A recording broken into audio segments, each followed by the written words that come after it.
Hello मेरे प्यारे प्यारे दोस्तों, स्वागत है आपका आपके अपने यूट्यूब चैनल टीचिंग पॉइंट पे। मैं हूं शायर अफरीदी और आज फिर से आपके लिए बहुत ही इंपॉर्टेंट क्लास लेकर आया हूं जो सीटेट का सारा प्रीवियस सवाल है। ये पिछले एग्जाम में आपके पूछे गए हैं, इसलिए इस क्वेश्चन को देख करके जाना आपके लिए बहुत ज़रूरी है ताकि आप आगे की रणनीति तैयार कर सकें। चलिए ज़्यादा वक्त नहीं लूँगा, डायरेक्ट हम क्वेश्चन पे आते हैं।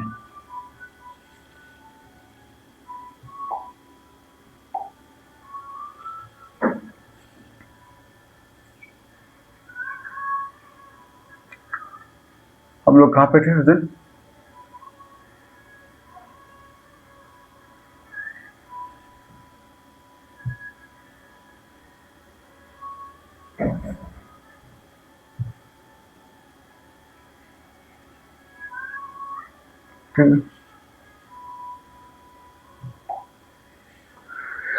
ठीक है, आज का पहला क्वेश्चन क्या है आपका यहाँ पे कि एक 4 अंकों की संख्या में सैकड़े का स्थान 0 है। अब देखिए यहाँ जो सब जितनी भी संख्या दिया हुआ है सब 4 अंकों का दिया हुआ है, तो सैकड़े के स्थान पर 0 है। क्या दाएं सैकड़ा 0 यहाँ भी है, 0 यहाँ भी है, सैकड़ा में 0 यहाँ भी है, सैकड़ा में 0 यहाँ नहीं, इसलिए ऑप्शन नंबर डी आपका नहीं होगा। ठीक है, अब अगला देखिए क्या बोल रहा है। दाएं के स्थान पर अंक इकाई के स्थान के अंक से दोगुना है। ये दाई का स्थान जो होगा, ये दाई का स्थान जो होगा वो इकाई का दोगुना है। क्या दोगुना है? नहीं है। दो तिया 6 3 गुना है, इसलिए ये भी आपका नहीं होगा। कि ये आपका दोगुना है? बिल्कुल, ये तो आपको कम हो जाएगा, ये भी नहीं होगा। ये 2 दूनी 4 दोगुना है, इसलिए ये आपका हो जाएगा।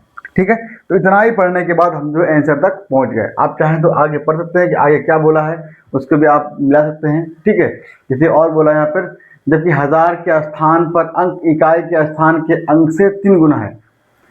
अब देखिए 1000 के अंक क्या दिया हुआ है? हजारों के स्थान पर अंक इकाई के स्थान के अंक का 3 गुना है। ठीक है, हजारों मतलब ये क्या आपका हो जाएगा?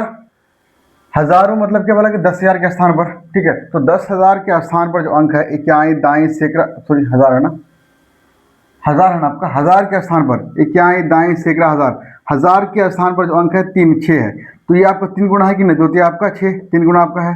ठीक है, तो ये भी आपका मिल गया। तो इस तरह से आप चाहें तो मिटाते जाएंगे तो सारा का सारा प्रॉपर्टीज जो है इसमें आगे ऑप्शन नंबर 3 में आप करके आकर के मिल जाएगा। तो इसको जो आप इस तरह से हल कर सकते हैं। ठीक है, ओके, कोई दिक्कत? आगे बढ़ते हैं।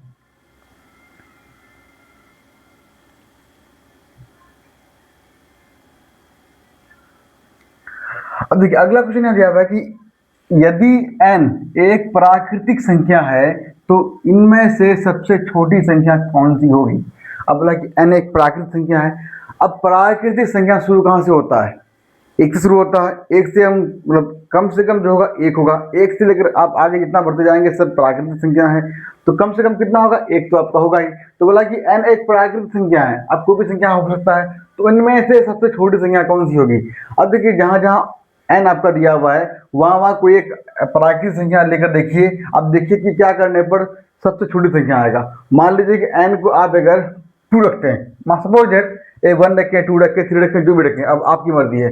मान लीजिए हम 2 रख के देखते हैं, तो n का मान 2 है, भाग के रूप में 2 है, ये ऑप्शन नंबर आपका 1 है। तो भाग करने पर कितना आ जाएगा?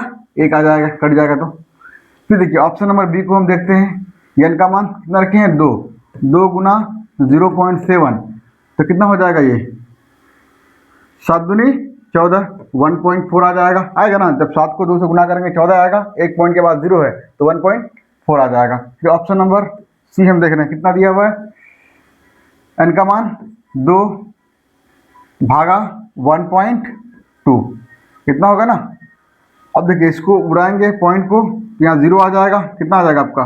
12 कम 12, उसके बाद कितना हो जाएगा? 8 बचा, 12 के 72, 1.6 आ जाएगा आपका। इस उसके बाद फिर डी को हम लेते हैं, ऑप्शन नंबर डी को, तो n का मान 2 है, 2 गुना 1.2 कितना आ जाएगा? 12 दूनी 24, 2.4 आ गया। अब देखिए मैंने जो n का वैल्यू है वो कितना लिया है? 1 ली, सॉरी 2 लिया है। कितना लिया है? 2 लिया है। तो जब क्योंकि ये कंडीशन नहीं दिया है कि आप n का मान 1 ले रहे हैं कि 2 ले रहे हैं, कितना भी ले रहे हैं, वो आपकी मर्जी है, ठीक है। अब मैंने जब n का मान 2 लिया तो मैं देख रहा हूँ कि ऑप्शन नंबर 1 का मान 1 आ रहा है, ऑप्शन नंबर बी का मान 1.4 आ रहा है, ऑप्शन नंबर सी का मान 1.6 आ रहा है, ऑप्शन नंबर डी का मान 2.4 आ रहा है। अब मुझे बताइए इनमें सबसे छोटी संख्या कौन सी होगी। सबसे छोटी हम देख रहे हैं कि ऑप्शन नंबर एक ही है कि जब n का मान कुछ भी रखेंगे, ठीक है, इसमें अरे कुछ रखने का मतलब कि जो भी रखेंगे वो सब में रखेंगे, ठीक है, सब में आपको बराबर रखना है। जब n का मान 2 रखते हैं तो केवल ए ही ऐसा ऑप्शन है जिसमें n का मान सबसे कम आ रहा है, बाकी सब में 1.4 1.6 2.4 आ रहा है, इसलिए कौन हो जाएगा सबसे छोटी संख्या, ऑप्शन नंबर ए हो जाएगा। समझ गए, ठीक है। अगर 1 भी रखेंगे देखेंगे तो वही तब भी आपका वही छूट जाएगा, 3 रखेंगे तब भी वही सब छुट्टी हो जाएगा। मतलब n का मान कुछ भी रखेंगे सब में सेम रखने पर यही एक ऐसा आपका ऑप्शन आएगा जिसमें जो है क्या हो जाएगा, सबसे छोटा मान आएगा। ओके,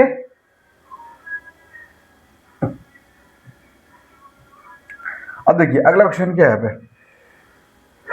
मैं 2 अंक की एक संख्या हूं, 2 अंक का संख्या, दाई के स्थान पर अंक, इकाई के स्थान के अंक पर क्रमिक आभास संख्या है। देखिए बोला कि दहाई के स्थान पर और इकाई के स्थान पर, दाई के स्थान पर अंक जो होगा वो इकाई के स्थान पर अंक से क्रमिक आभास संख्या होगा। मतलब ये आपके इधर आने पर क्या आपका हो जाएगा, वो या इधर से इधर जाएंगे या फिर इधर से इधर आएंगे, तो मतलब दाई के स्थान पर जो अंक होगा और इकाई के स्थान पर अंक जो क्रमिक आभाज होगा। मतलब आप दाई से इकाई की ओर जाएंगे, क्या समझिए क्या आपका कि दाई से जो इकाई की ओर जाएंगे, ठीक है, तो मतलब क्रमिक आभाज होने का मतलब ये होता है कि उसके अगर मान लीजिए इकाई के स्थान पर 2 आभास संख्या 2 है, ठीक है, तो दाई के स्थान पर अगर 2 आभास संख्या है तो इकाई के स्थान पर जो होगा वो 3 आभास संख्या होगा। मतलब वो लगातार, ठीक है। अगर मान लीजिए यहाँ पे अगर 3 ले रहे हैं इकाई दाई के स्थान पर, मतलब वो आभास संख्या, तो इकाई में कितना हो जाएगा, 5 हो जाएगा, क्योंकि 5 के 3 के बाद जो होता है 5 होता है। अगर यहाँ 5 लेंगे दाई के स्थान पर तो इकाई के स्थान पर कितना होगा, 7 होगा। मतलब वो क्रमिक है, मतलब वो आभास संख्या जो होता है वो कंटिन्यूसली बढ़ रहा है, ठीक है, उसके बीच में कोई गैप नहीं होगा। तो वही कह रहा है कि जो है दाई के स्थान पर जो इकाई जो आभास संख्या होगा और इकाई के स्थान पर जो होगा वो एक क्रमिक होगा, ठीक है, दिया हो ना, कॉन्सिक्यूटिव होगा आपका। और फिर यहाँ पे दिया हुआ है क्या, अंकों का योग 3 और 4 का गुणज होगा। अब देखिए अंकों का योग जोड़ रहे हैं, देखिए ये भी आपका जो है इकाई के स्थान पर 2 है, इसके स्थान पर 3 है, दोनों आपका आभास संख्या है, ये बढ़ भी रहा है, इनको जोड़ने पर कितना होगा, 5 होगा। ये भी बढ़ रहा है, 3 2 3 के बाद क्या होगा, 5 आएगा, ये भी ठीक बढ़ रहा है, इसको जोड़ने पर 8 आ जाएगा। ये आपका नहीं होगा क्योंकि एक आपका आभास संख्या नहीं है। अब 5 और 2 भी आभास संख्या है, इसको जोड़ने पर 7 5 12 आ जाएगा। तो देखिए ये भी पॉसिबल है, ये भी है, ये भी है, लेकिन फिर आगे कह रहा है कि अंकों का योग जो है 3 और 4 का गुणज है, यानी वो 3 और 4 का फैक्टर होगा। अब बताइए क्या 5 जो है वो 3 और 4 से कटेगा, क्या 5 का कोई फैक्टर जो होगा वो 3 और 4 होगा, तो आप कहेंगे बिल्कुल नहीं होगा, क्योंकि 5 एक आभास संख्या जिसका कोई भी फैक्टर नहीं होता है, इसलिए ऑप्शन ए भी नहीं होगा। अब बताइए ऑप्शन नंबर बी में आते हैं, 8 है, 8 का कोई फैक्टर 3 होगा, नहीं होगा, होगा कोई 3, क्या तो 8 का फैक्टर चाहे 1 होगा, 2 होगा या 4 होगा या फिर 8 होगा, 3 तो आपको नहीं होगा, क्योंकि बोला कि 3 और 4 दोनों होना चाहिए, इसका मतलब ऑप्शन नंबर बी भी नहीं होगा। जब ए बी सी तीनों नहीं होगा तो कौन हो जाएगा, ऑप्शन नंबर डी सही हो जाएगा। अब देखिए 12 जो है, 12 का फैक्टर 3 भी हो जाएगा, 12 का एक फैक्टर आपका 4 भी हो जाएगा, ठीक है। अब 5 और 2 ये क्रमिक आपका आभास संख्या भी है, इसका मतलब ऑप्शन नंबर डी जो है आपका करेक्ट आंसर हो जाएगा। कोई दिक्कत,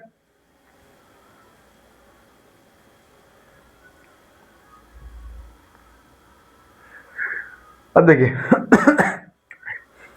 अगला दिया हुआ है कि 1729 को रामानुजन संख्या कहते हैं। याद रहे कि अगर कोई पूछे एग्जाम में डायरेक्ट सवाल आ जाए कि रामानुजन संख्या कौन सा है, तो आप बोलेंगे 1729 है। याद रहेगा कि 1729 एक रामानुजन संख्या है, क्योंकि ये एक ऐसी छोटी संख्या है जिसके 2 अलग अलग तरीकों से 2 संख्याओं के घनों का योग द्वारा दर्शाया जाता है। यानी कि रामानुजन संख्या किसे कहते हैं, उसका जो डेफिनेशन इसी में दे दिया गया है।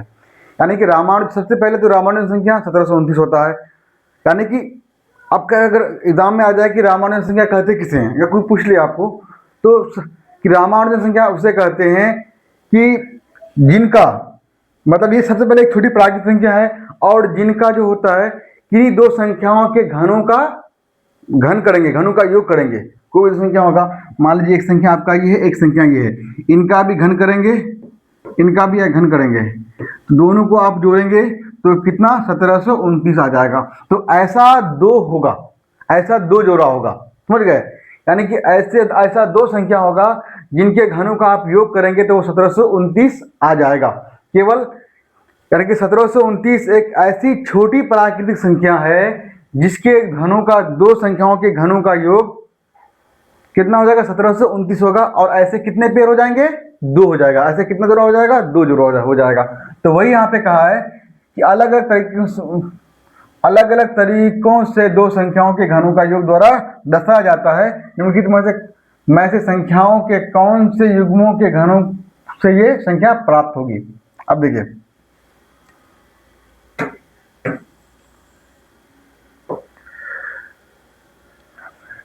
आप मान लीजिए हम ऑप्शन नंबर किसको उठाते हैं? बी को लेते हैं, ठीक है, क्योंकि आपको पता होना चाहिए कि राउंड संख्या में कौन कौन सा आता है।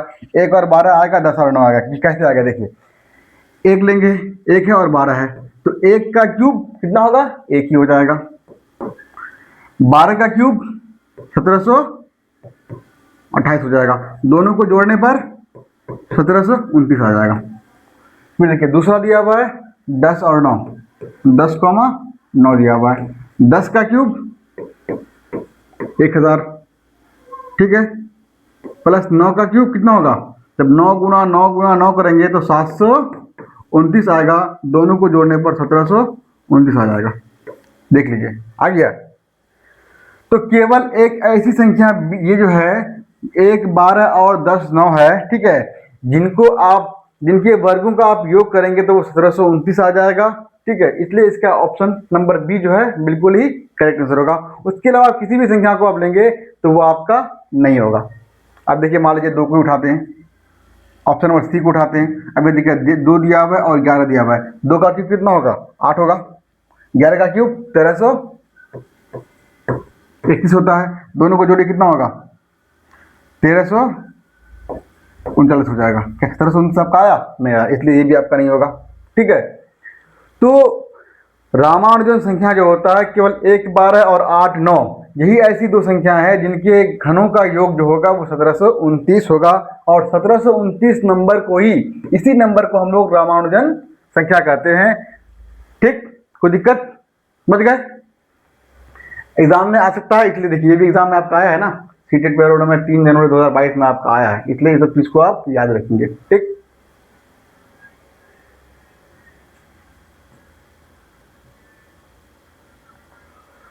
अब देखिए अगला क्वेश्चन है कि मैं 5 अंकों की संख्या हूं जो 5 से विभाजित हो जाती हूं लेकिन 10 से नहीं। तो सब तो 5 से विभाजित हो रहा है, 10 से कोई भी नहीं हो रहा है, ठीक है। मेरे दाई और हजार के स्थानों के अंक क्रमशः दूसरी और तीसरी आवास संख्या है। मेरे दाई और हजार के स्थान पर, ये दाई आपका हो जाएगा, सैकड़ा हजार ये आपका हो जाएगा। दाई और हजार के स्थानों के अंक क्रमशः दूसरी और तीसरी आभास संख्या का मतलब क्या होगा? पहली आभास संख्या 2, दूसरी 3, तीसरी 5, चौथी 7।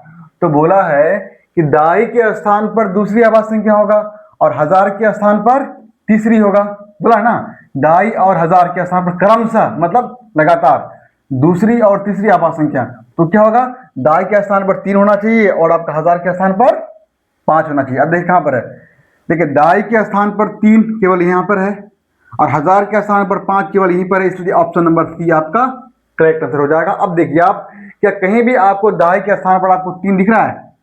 कहीं भी नहीं है, केवल ऑप्शन नंबर सी में ही है कि जहां पर दाई के स्थान पर 3 है और हजार के स्थान पर केवल सी में ही है जो कि आपका है दूसरी आभास संख्या जो है 5 है, समझ गए।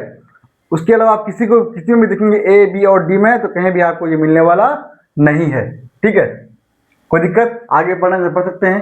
फिर बोला है कि सैकड़े का अंक एक सम आभास संख्या है। सैकड़े का अंक जो है एक सम आभास संख्या हो जाएगा। अब देखिए इक्याई दाई सैकड़ा, सैकड़ा क्या है? सम है, ये आपका आभास संख्या है 2, कौन आभास संख्या? सम आभास संख्या है। ये भी आपका मिल गया। देखिए यहाँ भी आपका नहीं है, यहाँ भी आपका नहीं है, तो यहाँ पे है, लेकिन दाएं के स्थान पर दूसरी आभास संख्या नहीं है, ये भी आपका नहीं होगा।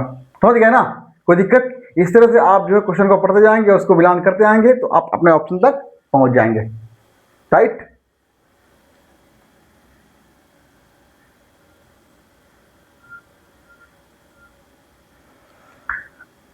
अगला क्वेश्चन देखिए, n एक विषम पूर्णांक है होने पर निम्न वृत्तांत संख्याओं में कौन एक सम पूर्णांक होगा? यानी कि बोला कि n एक विषम संख्या है, यानी n का मान पता नहीं है, n का जो मान रखेंगे हम विषम संख्या रखेंगे, या तो 1 होगा, या फिर 3 होगा, या 5 होगा, या फिर 7 होगा, इसलिए आप रखेंगे। रखने पर कह रहा है कि जो उसका मान आएगा वो एक सम आएगा, सम पूर्णांक आएगा। इसका जो मान आएगा हल करने पर वो सम पूर्णांक होगा। वो कौन सी संख्या होगा? मान लीजिए कि n का मान हम 3 रख के देखते हैं। 3 को आप जब 3 से गुना करेंगे, सॉरी n को 3 जहाँ n है वहां 3 रखेंगे, 3 को आप 3 से गुना करेंगे तो 9 आएगा। 9 - 8 बराबर कितना होगा? 1 आएगा। समझ में आपको आ रहा है कि ना? देख लीजिए यहाँ पर ए में क्या दिया हुआ है, 3n - 8। n का मान कितना रख रहे हैं? 3 रख रहे हैं। मान लीजिए 3 1 भी रख सकते हैं, 5 भी रख सकते हैं, 3 को रख देख रहे हैं हम, तो क्या होगा? 3 × n का मान 3 - 8, तो कितना हो जाएगा? 3 × 9 से 1 गया, 8 गया, 1 हो जाएगा। तो क्या एक संपूर्णांक है? नहीं आया। अब देखिए बी को लेते हैं, उठाते हैं ऑप्शन नंबर बी को। बी दिया हुआ है 5n² + 4 दिया हुआ है। अब देखो n का मान 3 रखे, तो 5 × 3 का स्क्वायर प्लस 4। अब देखिए 3 का स्क्वायर 9, 9 × 5 = 45, कितना हो जाएगा? भी होगा ना, 3 क्या 9, 9 × 5 = 45 और 4 49। ये भी कितना हो गया आपका? विषम पूर्णांक हो गया। ऑप्शन नंबर सी को हम लेते हैं, 3n² + 5 है। n का मान कितना रखें? 3, तो 3 × 3 का स्क्वायर प्लस 5, 3 का स्क्वायर 9, 9 × 27 और 5 कितना आ जाएगा? 32 नहीं, क्या कितना आ जाएगा? 32 आ जाएगा। अब देखो ऑप्शन नंबर डी को हम उठाते हैं, 4n² + 5, n का मान वही 3 का यानी 4 × 3 का स्क्वायर प्लस 5, 3 × 9, 9 × 36 और 5 41 आ गया। अब मुझे बताइए इन चारों में n का मान एक विषम संख्या रखने पर कौन सी संख्या है जो एक सम है? हम देख रहे हैं ये भी आपका सम नहीं है, यहाँ लास्ट में 1 आया है। ये भी आपका सम नहीं, लास्ट में 49 आया है। केवल ऑप्शन नंबर सी ही है जिसमें लास्ट में आपका एक सम संख्या यानी 32 है, इसलिए। और ऑप्शन नंबर डी भी एक विषम संख्या है, इसलिए कौन हो जाएगा? ऑप्शन नंबर सी आपका राइट आंसर हो जाएगा। समझ गए? बोला कि n एक विषम पूर्णांक है। n का मान आप चाहे 1 रखो, 3 रखो, 5 रखो, 7 रखो, यानी n का मान जो आपको विषम संख्या रखना है। और जब इसमें आप उसको पुट करेंगे तो लास्ट में जो आपका रिजल्ट आएगा वो एक सम संख्या आएगा, जो केवल सिर्फ और सिर्फ ऑप्शन नंबर सी में आपका आ रहा है। ठीक है? अब देखिए n का मान अगर 1 रखेंगे, देखिए n का मान 1 रखेंगे तो 1 का स्क्वायर 1 होगा, 3 को 1 से गुना करेंगे 3, 5 3 कितना हो जाएगा? 8 आ जाएगा। तो आप 1 रख के भी देख सकते हैं। ठीक है? अगर यहाँ 1 रखेंगे कितना होगा? n का मान 1 रखेंगे, 3 × 1 कितना होगा? 3 होगा, 3 में से 8 गया, कितना होगा? 5 हो जाएगा, -5 हो जाएगा। तो 5 देखिए विषम पूर्णांक है। ठीक है? तो आप n का मान जब हम क्या रखते हैं, वो विषम पूर्णांक रखते हैं, तो ऑप्शन नंबर सी ऐसा संख्या है जिसमें एक सम पूर्णांक हमको देगा। राइट? अगला क्वेश्चन देखिए, मैं एक 2 अंकों की संख्या हूं। ठीक है? फिर कह रहा है दाई के स्थान पर अंक 2 का गुणज है। दाई के स्थान पर जो अंक होगा वो 2 का गुणज, और इकाई के स्थान पर अंक जो होगा वो 3 का गुणज होगा। अब मुझे बताइए दोनों अंकों का योग एक आभास संख्या है। अब देखिए पहले इसको देख लेते हैं कि दोनों अंकों का योग जो है एक आभास संख्या है। 9 और 6 15, 6 4 10, 9 4 13, 8 3 11। अब देखिए ये भी आभास संख्या नहीं है, जोड़ने पर ये भी आपका आभास संख्या नहीं है, केवल बी और आपका सी और डी आपका आ रहा है। फिर कह रहा है जो 52 का एक गुणनखंड है, जो 52 का एक क्या फैक्टर है। ठीक है? जिसको 52 जो पूरा पूरी डिवाइड कर देगा, तो क्या 11 52 का फैक्टर है नहीं है, क्योंकि 11 आपको 52 को डिवाइड नहीं करेगा। केवल 13 ही एक ऐसा ऑप्शन है जो आपको 52 को डिवाइड कर देगा। 13 को 4 से गुना करेंगे, 13 गुना 4 करेंगे तो आपका 52 आ जाएगा। ठीक है, इसलिए 13 जो है ये 52 का एक फैक्टर है, इसलिए कौन होगा, ऑप्शन नंबर सी इसका राइट आंसर हो जाएगा। समझ गए? कोई दिक्कत? मेरे ख्याल से कोई दिक्कत नहीं होगा। देखिए अब यहाँ रहा कि मैंने पहली संख्या को क्यों लिया, यहाँ पे दिया हुआ कि दहाई के स्थानांक जो है पर 2 का गुणज है। अब दहाई के स्थान पर देखिए ये भी 2 का गुणज है, ये भी 2 का गुणज है, ये भी 2 का गुणज है, ये भी 2 का गुणज है। ठीक है, और इकाई के स्थान पर अंक जो है 3 का गुणज है। देखिए देख रहे हैं 3 यहाँ भी है, 3 यहाँ का भी होगा, 3 ये भी होगा, 3 ये भी होगा। इसलिए हम जब पहले लाइन को पढ़ते हैं तो वो सब में सब फिट बैठता है, लेकिन जब दूसरा लाइन को हम पढ़ते हैं तो हम जो अपने डिस्कस तक पहुंच जाते हैं। समझ गए? कोई दिक्कत? आई होप कि आपको ये सारे सवाल बहुत ही आसानी के साथ मैं समझा पाया हूँगा। ठीक है, और आपको समझ में भी आया होगा। अगर ये सवाल आपको ठीक लगे, ठीक है, समझ में अगर आए तो इस वीडियो को आप लाइक भी कर लीजिए, चैनल को भी सब्सक्राइब कर लीजिए और इसका लिंक भी अपने दोस्तों को जरूर शेयर कर दीजिएगा। आप सभी का बहुत बहुत धन्यवाद।